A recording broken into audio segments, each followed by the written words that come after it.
Hi guys, welcome to my channel. I'm Sam, and in this video, I'm gonna go through how I started my own personal yoga journey, what that looked like for me, and why after 10 years, I still practice yoga, why I'm making these videos now. So grab a cup of tea, get your cacao going, or have a lemon water so we can just enjoy this little journey together. The person that you're seeing today is somebody who has been practicing for over 10 years, and I just sort of came to the realization that I really love yoga so much, and I want my entire life, everything I do from the morning I wake up to the moment I go to sleep, I want everything in my life to be about yoga and inspiring others to practice, because I get so much joy and peace from it that I just want other people to know and experience what that looks like. And I think that yoga can do this for so many people. And it doesn't matter if you're an athlete or a nurse, or if you're a lawyer or an engineer or a whitewater raft instructor or a climber. Really, yoga is for everybody. I just wanted to create a free platform where I can share my practice and everything that I love about yoga. So this is who you're seeing now after 10 years. And I've finally gotten the courage to start my YouTube channel.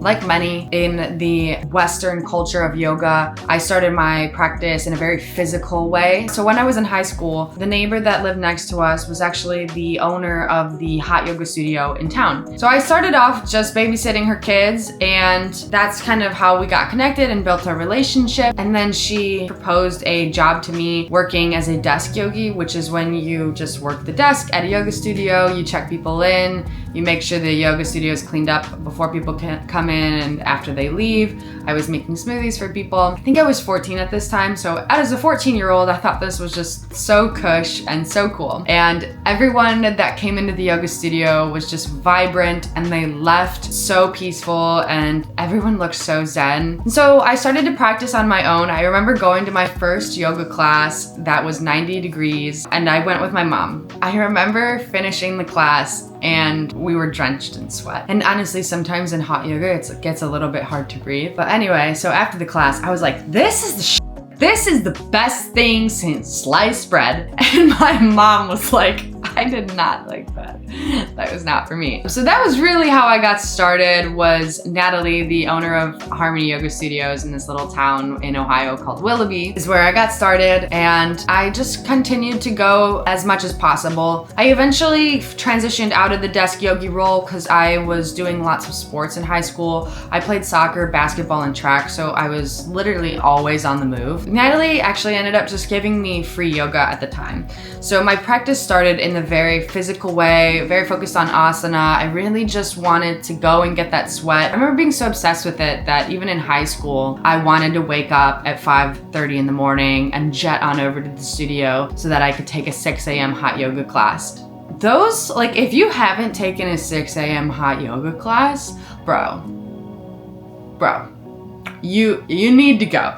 It is the most life-changing thing. And even if you're not an early person, if there's a way to make you an early person, it's hot yoga at 6 a.m. with a group of other people doing the same exact thing, moving in synchronicity and tuning your breath. It's gorgeous. So I started attending a lot of those, and then even after my practices, I would attend evening classes as well. So that's 6 p.m. or 7 p.m. or 8 p.m. and really just started learning about yoga because I was just attending classes all the time. So I just started learning the Sanskrit of the poses, started learning the different ways that teachers teach and their styles, really started falling in love with Shavasana, which is at the end when you're laying down and you're just in complete relaxation. And so in this way, I just really started to fall in love with it as far as it went physically. And like many of us that start for the physical aspects of it, wanting to be maybe more flexible or lose weight or just feel better or heal some part of our body, it eventually turned into something beyond the physical. It's beautiful. Just however you start is just beautiful. It just matters that you start. So that's kind of how I started, and then my journey kept going forward, and I went into college, and I went to this college. It was a really strange pick for me. It was such a small college, and I of course met friends there, but I just have such a big personality where I felt like I met the whole campus in like the first month. And so this is actually really where my practice started to turn internally, and I was practicing a ton of meditation. There was a little hall inside of our dormitory, kind of like a rec center for us girls, and I would go there every morning and midday and evening, honestly, and just meditate, practice, stretch, and have this practice that went so far just beyond going to a hot yoga class and stretching. And so this is really when I started developing a lot of my own practice. And again, this is some reason I will love the YouTube channel idea is because my goal isn't just to teach you yoga. It is to teach you how to teach yourself yoga. And once you take that step from being the student of other teachers and then being the student of your own teaching, worlds of difference. The things that you start to experience during your practice and the realizations that kick in and the meditations that occur, it's so beautiful in the most wonderful, life-changing way. The revelations that will come to you when you allow the space for your teachings to come through you to you. So even though this experience at the college wasn't really what I was thinking it was going to be, it did end up in this kind of really magical, weird way that the universe works. Even though I was like really, what felt like was really depressed, I actually realized was this beautiful reflection period for me to be isolated and well, really for me to isolate myself and just go deep in my practice.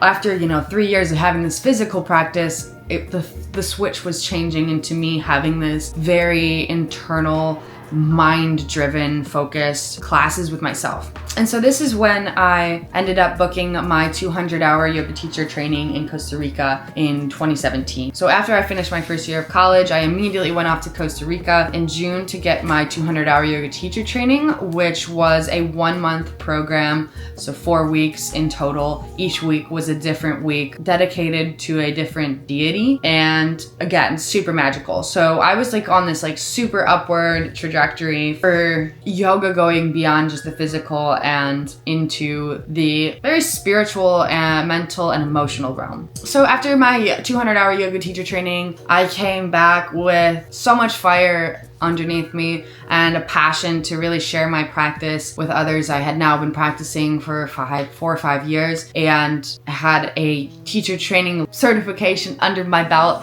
which at 18 felt like a big deal that anyone would trust me to teach them anything.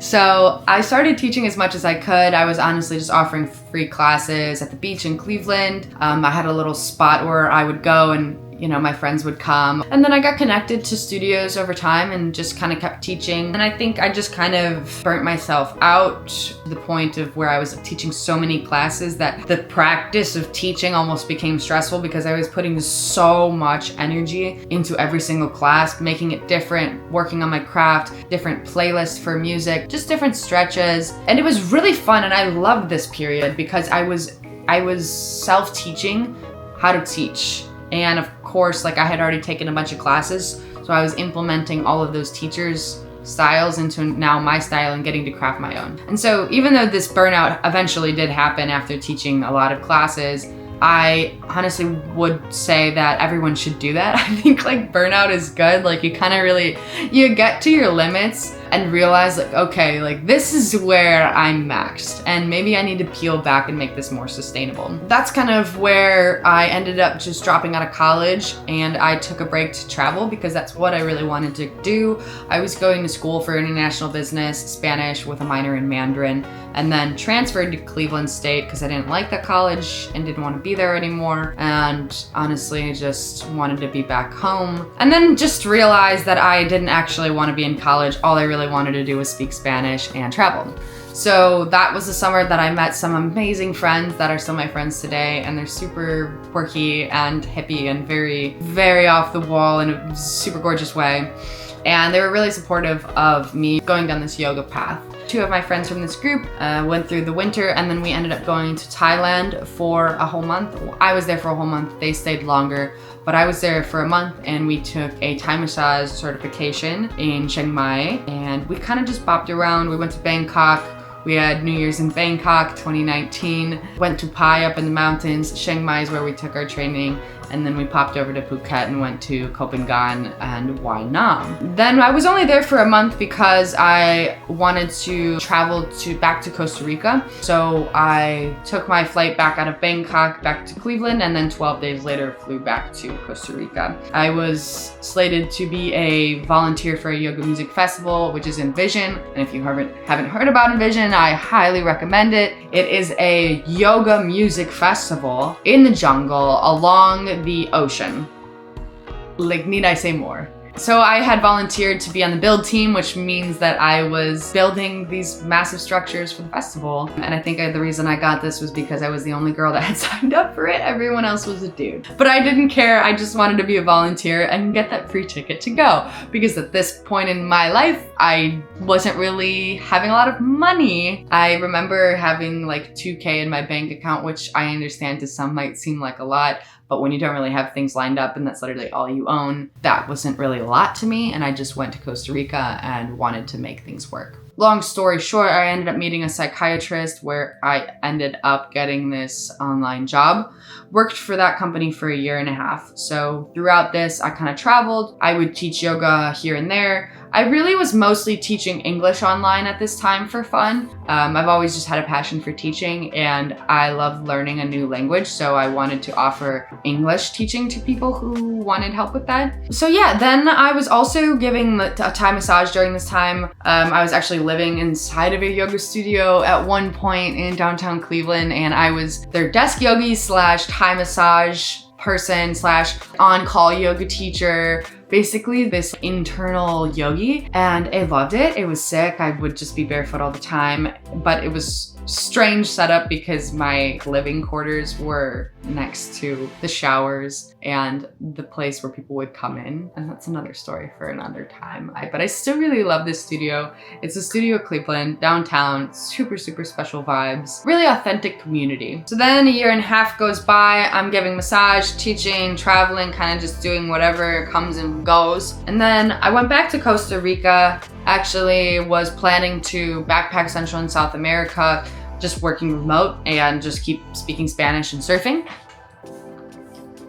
And then COVID hit. So I was quarantined to this small part of Costa Rica called Santa Teresa, which is on the peninsula, basically like an island. And then people started to leave by the droves. Any friends that I had from other countries were gone pretty much in a couple weeks. And it wasn't really hitting Costa Rica until it was. And then everyone was wearing masks in grocery stores, and it was very weird. And they permitted us from going to the beach, and the cops would show up to call us out of the water when we were surfing. So anyway, about 6 months after being quarantined in Costa Rica, I ended up coming back to the States. My flight was canceled, but my mom wasn't having it, so she paid top dollar for a flight to get me home for my birthday in July, because I definitely didn't have the money at the time. And I didn't have a job for like a few months because our company ended up closing. I eventually came back to the States. I remember working for my friend as a cleaning lady and just kind of having this realization that this wasn't something I wanted to do long term. As far as the manual labor, this is when I started to like get the idea of, okay, wow, that was really cool that I had a remote job for 1.5 years and I got to experience what that was like. However, I didn't feel like I took full advantage of it, and traveling while I had this job, like I wish I would have done more. There were many motivations, but I eventually went back to college and finished up my degree. So after working as a cleaning lady with my friend's company,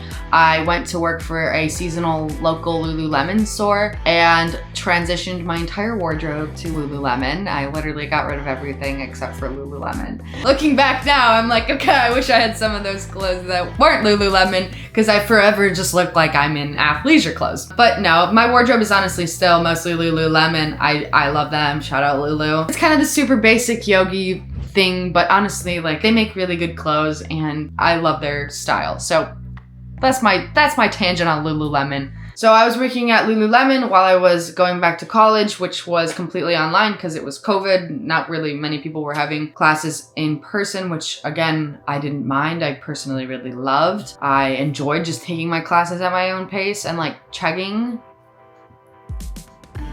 So yeah, and then I was working at Lululemon, and then one of my girlfriends that I had met a few years back came in and said, oh, you know, would you ever be interested in doing massage again? So I said yes, went and started to work at her studio. I worked there for almost a year as a massage therapist offering Swedish and Thai massage. And then I was teaching yoga back at my high school to the boys track team. I was teaching yoga at Harmony Yoga Studio, as well as just offering myself up as a sub at other places and other locations. So yoga has just always been a part of kind of my lifestyle and what I do. So in that summer of 22, I took a full-time sales position in Pittsburgh and decided to kind of take a step back from the yoga and massage therapist life and went into sales. I wanted to just see what it was like being in something totally different. And I remember laughing with my friend being like, wow, it's so off-brand that it's honestly on brand. So I transitioned into industrial warehouse sales, which is like forklifts and racking and stuff. And so obviously once I made that transition, I had a full-time job that was taking up a lot of my time, and I didn't really have the time to consider teaching yoga. And it's honestly been really good to just not have my practice always be for other people. And I really just got to focus on me and get down pat my consistent morning routine. Now, after about 2 years doing this job, I wake up, I wash my face, and I immediately hop on my mat to stretch, whether that's for 5 minutes or 25 minutes. Never usually over 30. I just get on my mat and stretch a little bit and do what I can with the time that I have in the morning. That's really all I want people to be able to get out of my YouTube channel. It's just building a consistent yoga practice that is well balanced and keeps you in tune with the rhythm of your breath and the movement of your body. So now, after going through so many ebbs and flows and highs and lows with my yoga practice, I'm now ready to take this step into turning my yoga practice into an actual career. It's honestly kind of scary, especially because, you know, how do you make money teaching yoga? Is yoga really that profitable? Yoga is free for everyone. Like, anyone can do it. You don't need anything to do it. And I totally agree. And that's what I love about yoga is you don't need anything or anyone. It's a very individual practice. I remember coming up with this acronym for it, and yoga being, you only go alone. And I still feel like that's true. So there's no course that you can take or training that's gonna give you everything you need, or even diet that should tell you how to live your life. Like, ultimately, it really does come down to you and the decisions that you wanna make and the lifestyle that you wanna live and the intensity of your practice that you want to have. Like, what do you want out of it? But at the same time, sharing the practice is honestly such a gift. Now that I've been practicing for 10 years, I just want to share my journey along the way, because if there's anything that I wish I was doing this whole 10 years, it would have been documenting my yoga journey and putting it out there in the world. And now I finally feel like at 25, I'm ready to just get over all these fears and these excuses and these doubts, any ego holding me back, and just power through and create a community of people that want to practice yoga just because it's an amazing practice, just because it's fantastic. I could sit here and tell you all the benefits about it, about how you're gonna get more flexible and how you're gonna feel at peace and how you're gonna sleep better. Everything is gonna just be better, but it might not always be better. You will go through times that suck, but I'll tell you what, like, yoga makes you feel better. It just does. It makes your body feel better. It makes you more in tune with what's going on inside your mind and the thoughts that you're having. And it makes you more aware of the emotions that you're having so that you can control them and respond to situations in a really calm, mannered way. And so if there's any reason not to do yoga, I don't know what it is, because yoga makes you a more compassionate, kind individual. And to take away something from the practice, I mean, at a minimum, you just get to stretch and feel better every day. So that's my journey about yoga and why I still practice 10 years later, and why I know that you'll be able to benefit from it. And maybe this video doesn't get you to start, but maybe just even think about starting. And hopefully along the way, maybe I'll be able to put you to sleep in a Shavasana. Thank you so much for joining. It really means a lot to me that you're here along this journey, being able to share my yoga journey and everything that I learn along the way. I'm super excited for what's to come, and I look forward to the many practices and conversations that we get to have in the future. Okay, I'll see you in the next video. Thank you. Namaste.